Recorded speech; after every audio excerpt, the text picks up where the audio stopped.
back into another live episode of the Calling It How I See It Sports Pod.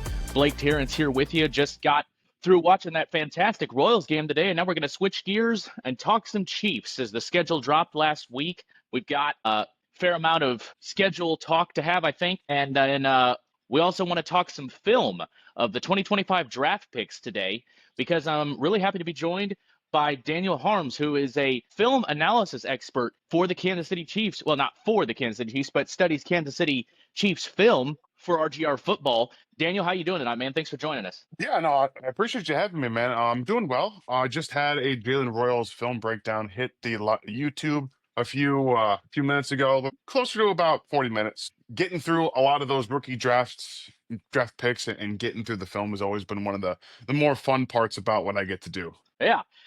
We'll get to that here in just a second, but the freshest news is actually the schedule. So let's talk about that for just a minute. My first takeaway when I look at this is that there really aren't any prolonged, easy stretches necessarily, but I feel like there is some breaks in between the mostly hard schedule, right? So, you've got the Giants right after you've got a tough start in Brazil with the Chargers, and then against the Eagles. And then in week 6, you've got a more favorable matchup against, I believe that's Jacksonville, after a tough games in week 4 and 5. I'm scrolling to pull up the actual schedule so I can be more precise here in just a second. But what's your biggest takeaway when you look at it? I see no easy stretches, but I see some breaks between the harder games. Yeah, I love that we get to see the Chiefs with a Week 10 bye. I think that favors I what agree. they like to do. We know Steve Spagnuolo, specifically on the defensive side, likes to give his younger players, or maybe new players, the weeks before the bye to see what they can do best, the positions that they're going to be best at on the field, and then we get more of that specialized role the weeks coming after the bye week. So that's always nice to see later in the season, so we can get more information on those young players, which we always love to have. And then I look at after the bye, and that's where we see Denver twice. You get Las Vegas in there. You also get the Chargers. So there's 4 division games after the bye, with the Thanksgiving game with Dallas squeezed in there. You've got Houston again after the bye this year as well. So not a great setting in terms of what you want to see. You always want to see maybe a mix of 3 and 3 for me, specifically for the in division games opponents. But with it being that backloaded, there's going to be some pretty important games coming up for the Chiefs in terms of AFC West seeding, and even overall AFC seeding, because I do believe that Denver and the Chargers are going to consistently be in that playoff hunt. Weeks after the bye are going to be fun to follow. Yeah, I agree with you. The week 10 bye is, I would actually say, probably, that would have been the week I would have picked. Any given week, if you chose, because I think they generally start week 4, I believe, is the first possible bye week, Yeah, and then they generally don't do it after, is it 15 or 6? 15, I think, is the last bye yeah, week, I or think maybe. you're right. Uh, I would say that that's kind of a perfect spot, because either 9 or 10, I guess that's kind of just or just nitpicking. But like last year, I think they had a week 6 bye, if I remember correctly, maybe even week 5. Where do you tend to think the bye weeks are most advantageous? I think we agree it's somewhere in the middle there. How big of a difference do you think that makes too? Like I mentioned, I think that when we see it, what the Chiefs like to do, that they want to bring their younger guys along slower, and just give them bite-sized pieces here, get them more accustomed to playing against the NFL speed. So it's not just all-encompassing. You want the playbook there is too. So you have these first couple of games. If you have an early bye week, it's like, well, we want to get more information on these guys, but we don't have that option. So we have to give them a little bit more, and maybe they're not ready to handle that early on. But overall, I do think that those, you go back to the Miami game that they played in Germany in week 9, right before bye. That seems to be, that was a few years ago now. That seems to be the key spot for them. I do think these later buys make more sense with how they'd like to structure their seasons. And we know that they prefer to bring out their big guns, quote unquote, later in the season, in November, in December, when they really start to take games more seriously. So it helps them rev up for those games as well. What are your thoughts on the international games? I guess if you're going to have to do some wonky international thing, week 1 is probably a most ideal spot to do it, where you don't have a prior injuries and fatigue to recover from. And then they get I want to say it's is it I guess it is a standard turnaround, right? A 7-day turnaround. But what are your thoughts on the international games in general? I mean,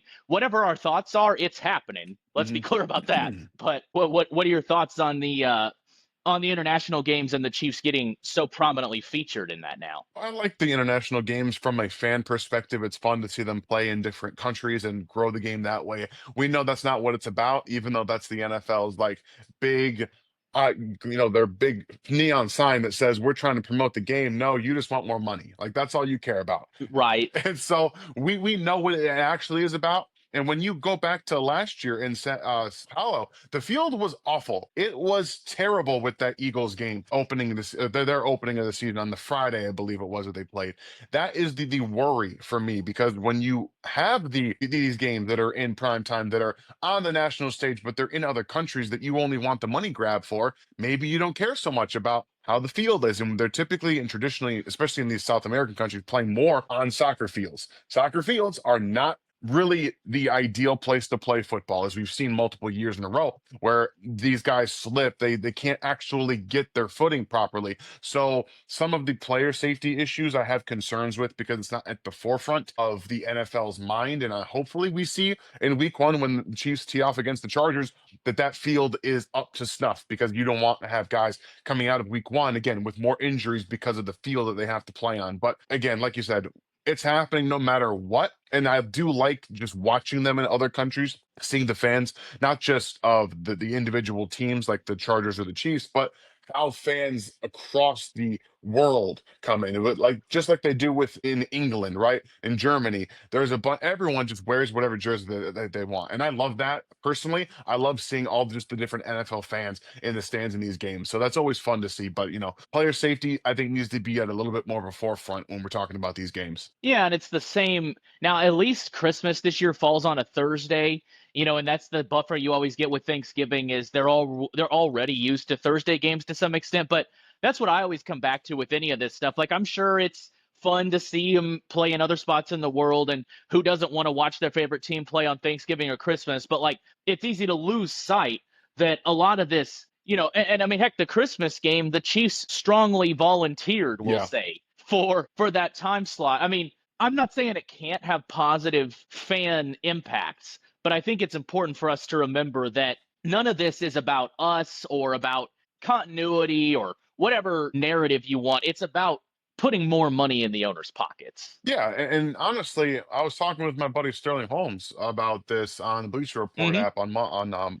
Tuesday, I believe, or maybe it was Friday last week after we got the full schedule, talking about how just if we're not just talking about the teams, the front offices, the coaches, the players, but the staffs that have to get through, to field the staff with all the different accoutrements, the parking staff, you have to get the concession stands ready. They're missing time with their families, and they almost have to because most of these people that are working, I mean, I don't want to speak for everyone. I don't know your own lots in life and the positions that you hold from, but they need that money. When you're getting maybe double, some overtime there because they are Christmas or their Thanksgiving, you have to be sacrifice a little bit more to do that because of the time given with your family. So there's a lot more that goes into these Christmas and these Thanksgiving games that does have more overarching consequences, maybe good consequences, maybe bad ones. We don't really know everyone's individual situation, but the fact that the Chiefs do want to be the face of Christmas and they were denied that, but then they were put on Christmas anyway. It tells you how much aura the Chiefs already have and how they could end up being the fixture on Christmas, even though I think they should get rid of it on Christmas for the NFL period and just leave that to the NBA because they've been doing that forever. We don't need to do this, but like you said, it's all about the cash grab. All right, let's jump into some film here. Talking to Daniel Harms of RGR Football. Let's start. I want to get your takes on the general film of each of the draft picks, but I think we ought to start with the elephant in the room, both because it's the first round pick in Josh Simmons and because I Mhm. think it's quite obviously the Chiefs' biggest wild card on the roster. If Jalen Moore works out or if Josh Simmons works out, then that's transformational for the offense. If not, you're right back where you started. I guess we'll start you with this one. Are you as high on Josh Simmons as everybody else seems to be now that you've actually gotten a chance to watch him at a much more granular level than most people do. Yeah, and I was of the opinion that the Chiefs should have been looking at tackle when everyone in February and March was saying that they shouldn't be drafting a tackle. I was on the opposite end of the spectrum, and Josh Simmons was the guy that, while the injury is there, it's always about what if in the draft. And because it's such a big question mark for most guys anyway, and in a quote unquote down year, you're looking at possible players that drop. Like, we don't know why Trent McDuffie fell in the 2022 NFL draft, but he did, and the Chiefs were able to go and get him. This is the kind of the same situation in the sense that he's dropping, but it's for more of the injury unknown, right? And because the Chiefs didn't really know if they were going to be in range to draft him either until about a week before the draft. They had him in for that 30 visit on the Friday before the draft, and that started to round everything up, right? So you're diving into the tape, and again, he was a top 10 player in this class. I don't have any questions or concerns about that just based on his tape. It's all there. And the improvement from 2023 to 2024 was astronomical. The hand usage, getting into his drops in terms of 45 degrees, being a little bit more aggressive at times, or mixing in some vertical sets and being able to use his hands interchangeably of each other. So what I mean by that is when you're getting into your drops at a 45 degree from left tackle, you're getting that left foot back first. And if they go on the outside, you use your left hand to kind of jab to keep them at bay, right? And if they come across your face, you use your right. You don't interchange and go right hand if they're going outside. So he did a really nice job of keeping his hands at a good carriage level where he can jab, he can attack, and he can use snap trap here and there. Very good run blocker, aggressive. He wants to finish plays. So I was always a big fan of drafting Josh Simmons. But again, even right like a week before the draft, I thought he was going to go in the top 15. I thought that the injury concerns were starting to get washed over by NFL teams. It felt like if anybody were to be able to draft him and not care so much about that, it would be the Chiefs. But again, I thought that based on some other teams' needs, the 49ers I had a spot. I thought he would go to the San Francisco 49ers. But we see now it didn't end up mattering that much. And the Chiefs were the perfect position for they already had, Jalen Moore in house. You still have Jawan Taylor. Yes, this is question marks on Wanya Morris and Kingsley Suamataia, but they both have tackle flexibility. So they could bring Josh Simmons in and not have to worry about starting him right away. So I was very high on him, and I'm very happy to see the Chiefs were able to drop back in the draft and still able to get him. I like what you mentioned there about the injury and whether it was getting overblown, because I wanted to specifically mention that when you're talking about it, we have kind of a interesting comparison here that I'm not sure exactly where I saw it, or maybe I just kind of connected the dots. But you have in baseball, you have, especially nowadays, you have Tommy John surgeries, which are problematic and they suck because they end a Yeah. pitcher's season. But you pretty much guarantee, as long as the surgery is successful initially, that he's going to come back the same as ever. Shoulder injuries are the ones that people freak out about now because, like, yes, there's a surgery that exists to repair the shoulder to a functional joint, but whether you'll regain the same type of athleticism is anyone's guess. That's supposedly the concern of like an ACL, MCL, whatever, versus a patellar tendon injury, that it's much less certain how he'll come back. Like, yes, the joint will heal. He'll be able to use the leg again, but that's just an everyday life thing. Who knows in a football standpoint? I don't know how well versed you are in the specifics of medicals and injuries, but like, do you think that sort of element of it being a patellar, so it's a whole different ball game, that got overblown a little bit? I think when we found out that it was not a full tear is when I was like, okay, this feels like it might be overblown, because I think that the biggest concern was that it was a full patellar tear, but we've only heard from what the Chiefs doctors have told us that it was a partial. So that gives me far more optimism that he will be able to come back and be what he was and not have to worry so much about the recovery. But I'm not the medical guy. That's not my thing.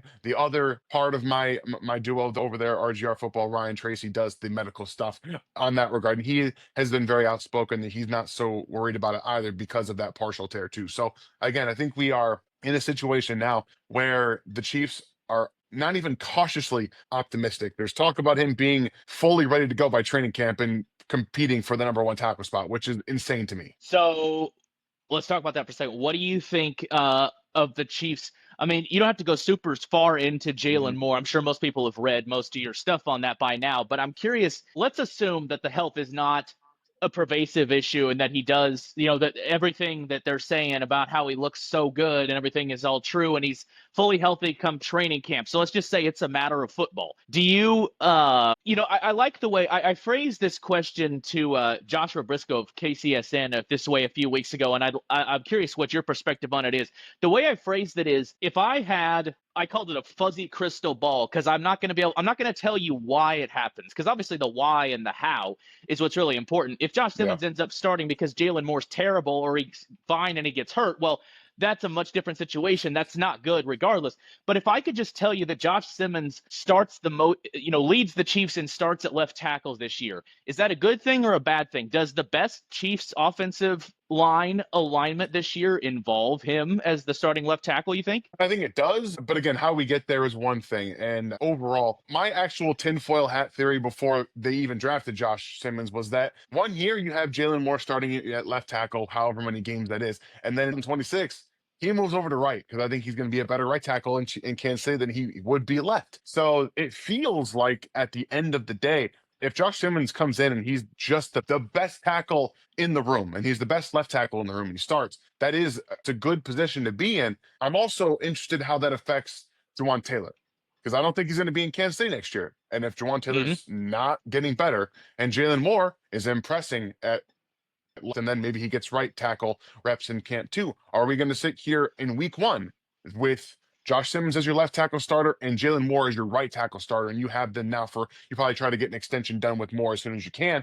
to try to lock him in terms of being right tackle, having the lower contract so he doesn't overperform that. But it's just the idea that you could feasibly be in a position where, yes, you're going to be paying Jawan Taylor no matter what. But if he's not your starter, he's not the future, then you already are looking for in-house situations. So do I think it's the best course of action for them to just be able to start Josh Simmons right away, even if physically he's ready? No, I don't believe so. I think you want to still work him in a little bit here, and that's why Jalen Moore was brought in eventually. He was brought in first, right? He was brought in because they didn't know if they're going to be able to draft a tackle in the first. The fact that they do have Josh Simmons is a boost, but I think you want to maybe ease it in initially. But if he's just chomping at the bit, he's just the best player, it's a good situation to be in no matter what, honestly. Yeah, I don't know. The cap is a weird thing, because there's even a difference in like um for the Chiefs to cut Jawan Taylor after 2025, they're going to be saving like $20 million against the cap. But a lot of times in those situations,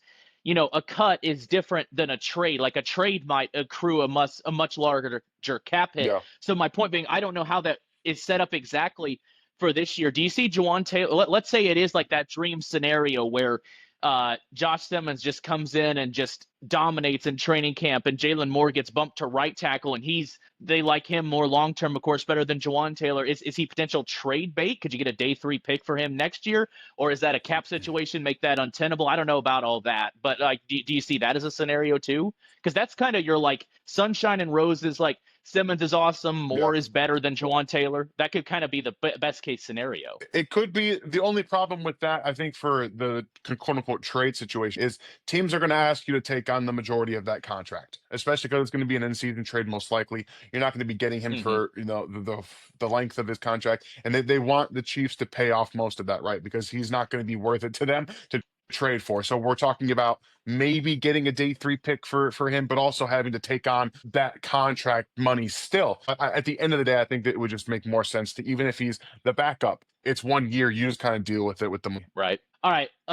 Let's dive into the film of the rest of the picks. You mentioned you just got Jalen Royals' film review out. I would assume Josh Simmons is probably the one whose film impressed you the most. Correct me if I'm wrong. Who would you say is your favorite guy of the film you've watched so far besides Josh Simmons? Or maybe there's somebody that surpassed him. And no, it's Jalen Royals. I had Josh Simmons as again the top 10, 15 pick in this class, Hmm. and I had Yeah. Jalen Royals as the top 50 player. I was such a big fan of what he can do everywhere. And again, in the film room, they just dropped that point everything out. But the inside outside flexibility that he already has from a guy at Utah State, it's hard to grasp that he's able to do all of those things at a very high level already. Yes, he had the foot injury. He came into the Senior Bowl this year where he was still not 100% to my eye, but he was still winning. He was still beating Maxwell Harrison and beating all these other corners in those one-on-one drills where his foot's not fully healthy. And then a month and a half later, he shows up at the combine and runs a 4.4. Like he's the kind of player that makes sense to fit in this type of offense too. It's a seamless fit.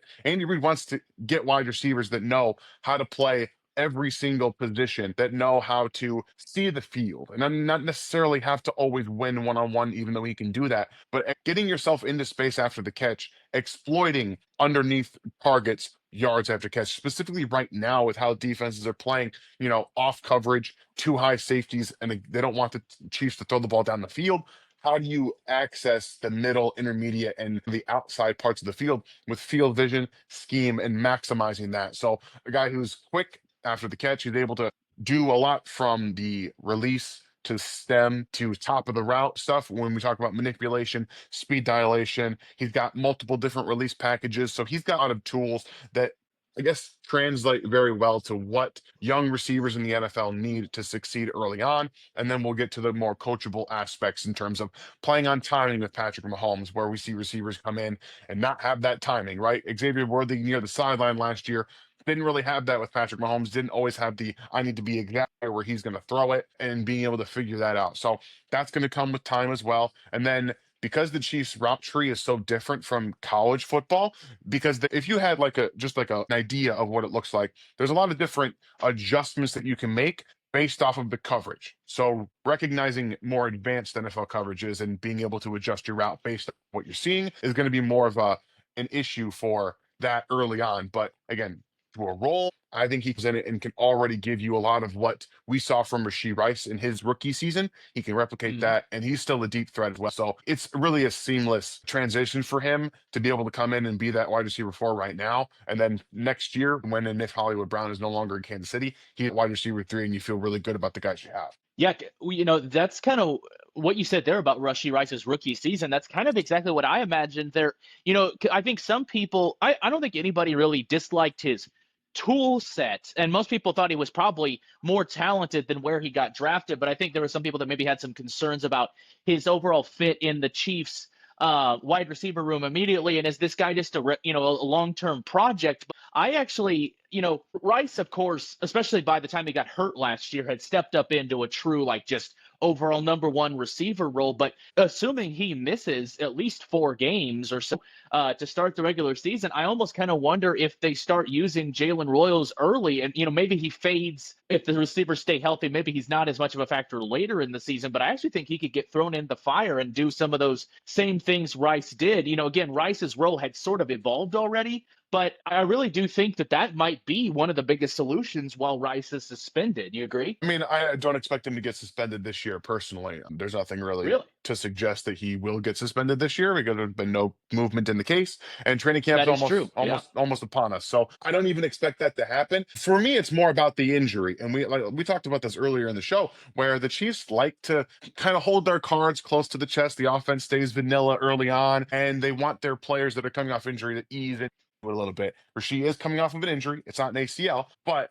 you still are gonna probably wait a little bit to get him fully involved in the offense. I could be wrong about that. We'll see if he just hits the ground running and he's fantastic. He looks like he moves very well right now in what they're having him do, what he's doing off the field. So that's hopeful. That's really hopeful. But again, early on, you could really just put Jalen Royals and combination of him and Juju Smith-Schuster in that role and then just work him in as well. So I know Andy Reid doesn't want to just throw rookies, 4th round picks into the fire as these wide receivers in this offense. But to an extent, the schemed up stuff that we saw Rashee Rice doing in his rookie season, even last year before he got hurt, Jalen Rose can handle that right now. So I wouldn't be shocked to see him get some schemed up touches very early on just to get him comfortable in the offense. So you're thinking kind of those RPO sort of things, right? Is the sort of looks that you might most commonly see him featured on, because that was kind of the Juju specialties. He didn't have the athleticism to run a lot of the more nuanced routes, but he's a smart, heady receiver, good at getting to a spot. That's the sort of role you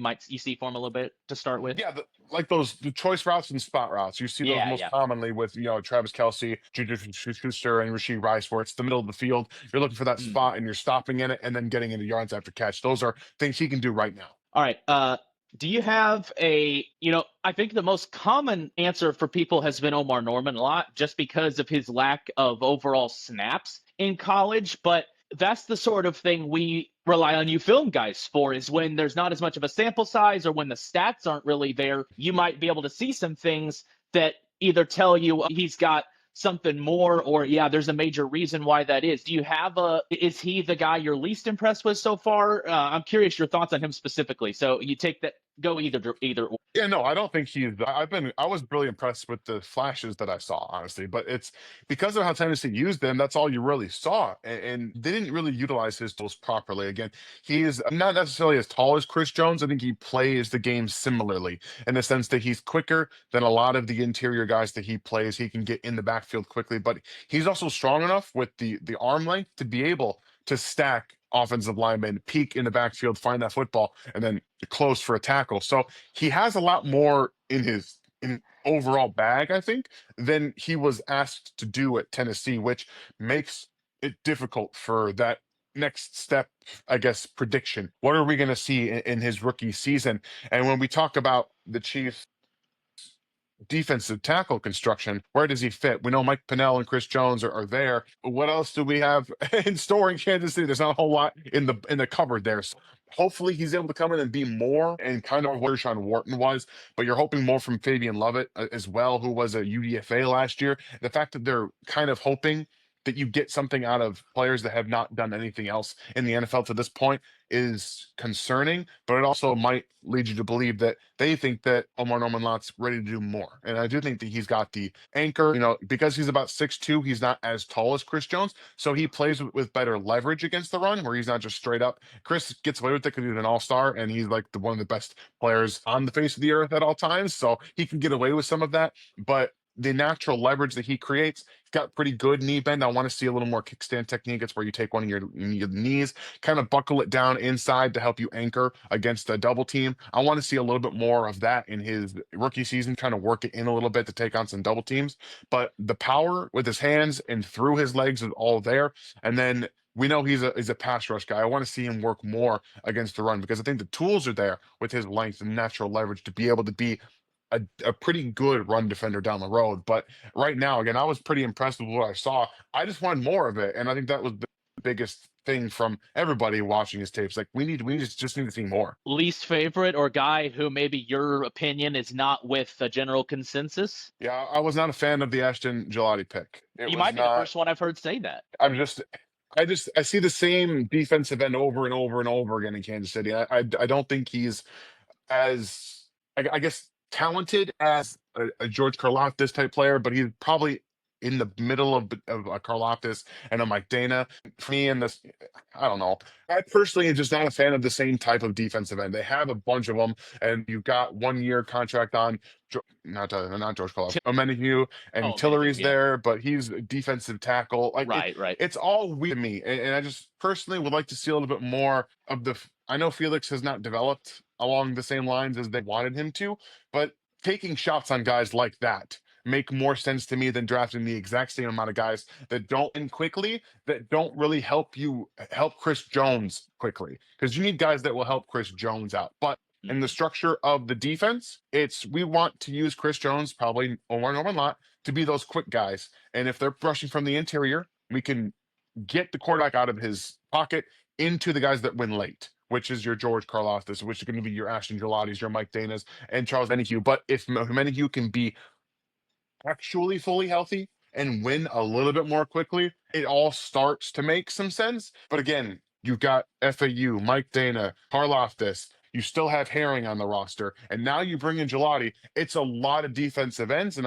I know they want to bring him and probably kick inside to rush and do all the crazy stuff that they do with their NASCAR package. For me, it was on his film was a little underwhelming. Yeah. Well, it's interesting because I feel like I saw so much mixed. Now, it's true that the pre-draft, during draft, post-draft, like it's just such a chaotic thing and everybody's got 1,000 opinions. But I really felt like I'm seeing mixed stuff on him. Like it didn't really make me like or dislike that pick more.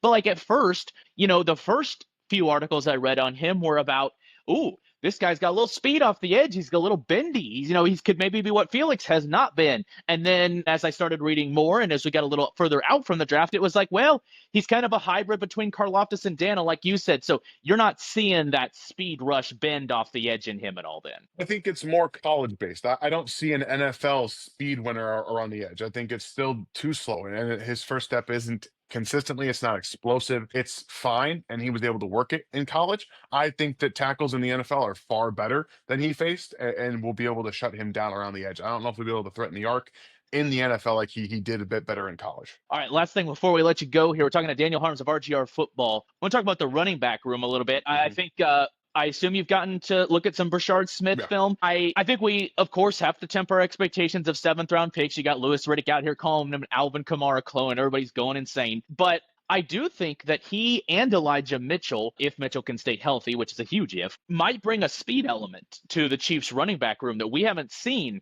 in quite some time. And of course, that adds elements to the passing game too. Of course, you got to be able to pass protect. So that's everybody wants Jerick McKinnon now to be the gold standard. But what made him the gold standard wasn't really his pass catching or his receiving. It was his protecting and then his pass catching. Do you see either of those guys or maybe a hybrid combination of those guys bringing back that Jet McKinnon role? Yeah, I think I'm looking closer to Damien Williams. If you Okay. Yeah, guys, yeah, yeah.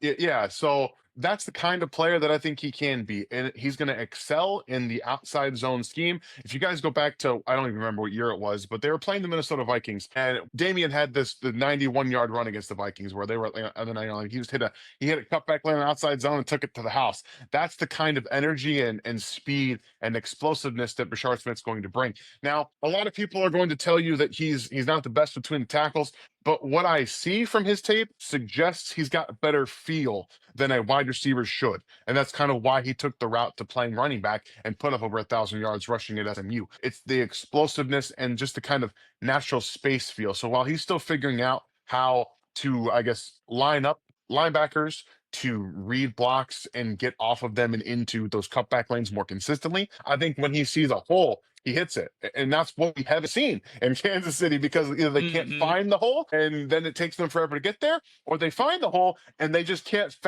get it through fast enough. So I think Yep. Smith is going to help with that a lot. And to the whole third down role, I don't think he's like an unwilling pass protector. I know the Chiefs do value that. And for everything that Isaiah Pacheco was coming out of college, again, as a seventh round pick, I think they were kind of on par as pass protectors, and Pacheco did get better. Like he's the willingness is all there. Rashard is more than willing. I think he's going to be able to give you enough, at least that you can trust him early on. To at the very least, you're just going to go run a route like that. Just get a chip, run a route. That's fine. And getting the ball out quickly to him is going to be a lot more efficient than getting the ball out quickly to any of the other running backs that we've seen over the past 2 years. Even Jerick McKinnon, because he wasn't fast, explosive anymore. He was just crafty in the way that he got into space. But Rashard Smith is going to reduce angles as soon as he gets the football. He's going to be able to line up in the slot and get one-on-one with the linebacker, hit a choice route, and he's going to take that for 20 plus yards. He's going to be more explosive. So I'm not saying that he's going to come in and be the RB1 right away because I think that's an unrealistic expectation to set for a former wide receiver just 2 years ago. But I do think his play style, his speed, and again, feel in space is something that they've desperately needed for years at the running back position. So I think that he's going to be more effective and efficient early on than maybe people thought coming out. Yeah, you kind of touched on it there, but I'm curious I guess what your takeaway is of where is that pass game? That's the natural assumption because he was a receiver. Is that his first pathway into getting some snaps is being the best receiving running back they've had? I'm worried we might blow that narrative out of proportion too much. Like he was a receiver, now he's a running back, so he's an elite pass catching running back. Just A plus B equals C there. But how do you feel about that whole dynamic? Yeah, no, I think he is a legitimately good receiver, even out of the backfield. But I think he's going to be used in every which way possible. Not like a ton, obviously. We're talking. I still think that Pacheco and Kareem Hunt are going to be like the 1A, 1B of this group. Hmm. We'll see what Elijah Mitchell does. Again, I need to see him in camp before I make any determining factors because he's never played a healthy season in the NFL, like ever. Yeah. So it's the same with him and Pacheco. Like right now, I need to see it before I really start to commit to this. Because if neither of them are themselves, it's hard for me to project that Pacheco and Elijah Mitchell are going to be hugely impactful. And Bashard Smith comes in, and I think that over the course of the season, the first 5, 6 games, the running game is going to need him. And so it's not just the wide receiver stuff that he can come in and do right away, which I do believe he can. It's what he's going to add to their run game as that change of pace back that they've needed for specifically after last year. So I think that we're going to see him incorporated early on. Yes, on third down, you'll see some wide receiver screens. You might see him even again line up in the slot, like I said. But overall, if he hasn't improved enough as a pass protector, it's not going to be an every third down thing that he's just on the field. That's Daniel Harms of RGR Football here. Talk some Chiefs. Daniel, great stuff, man. Let's do it again sometime soon. No problem, Blake. I absolutely love to do it again. Thank you for having me. Thank you. Daniel Harms on the Calling It How I See It Sports Pod.